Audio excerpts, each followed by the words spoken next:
শেষবার বাংলাদেশ অস্ট্রেলিয়ার বিপক্ষে ওডিআই জিতেছিল 18 জুন 2005 সালে। এবার আরও 1 জুন, মধ্যে দিয়ে কেটে গেছে 21টি বছর।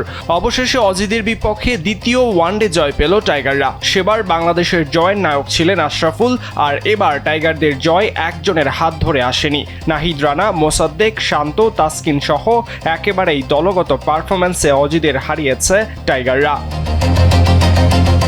3 ফরম্যাট মিলিয়ে অজিদের বিপক্ষে এটি টাইগারদের 7ম জয়। ওয়ানডেতে 21 বার মুখোমুখি হয়ে দ্বিতীয় জয়। 2023 সালের বিশ্বকাপে সর্বশেষ ওয়ানডেতে মুখোমুখি হয়েছিল 2 দল, সেখানেও হেরেছিল বাংলাদেশ। তবে অতীত ভুলে মিরপুরে দারুণ এক সিরিজ শুরু করেছে মিরাজের দল। টসে জিতে বোলিংয়ের সিদ্ধান্ত নিয়ে ভুল করেছিল অস্ট্রেলিয়া।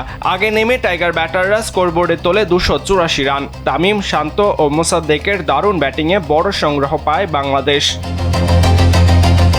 বোলিংয়েও সেই ধার বজায় রেখেছিল টাইগার বোলাররা। শুরুতেই তাসকিনের ধাক্কা, এরপর একের পর এক নাহিদের ধ্বংসলীলা, অলরাউন্ডার মোসাদ্দেকের দুর্দান্ত অলরাউন্ড পারফরম্যান্স।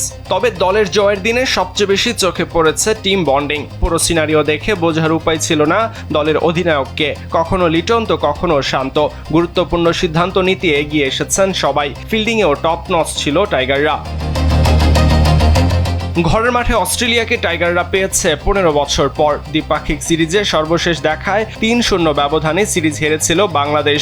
তবে এবার অজিরা টের পেয়েছে নতুন বাংলাদেশ ঠিক কতটা ভয়ঙ্কর হতে পারে। পাকিস্তান, নিউজিল্যান্ড এবং এখন অস্ট্রেলিয়া পরপর টানা 3 ক্রিকেট পরাশক্তিকে সিরিজ হারানোর হাতছানি এখন টাইগারদের সামনে। বৃষ্টি আইনে 86 রানে অজিদের হারিয়ে সিরিজে ইতিমধ্যেই 1-0 ব্যবধানে এগিয়ে গেল মিরাজের বাংলাদেশ। সরাজয়ন, কালবেলা।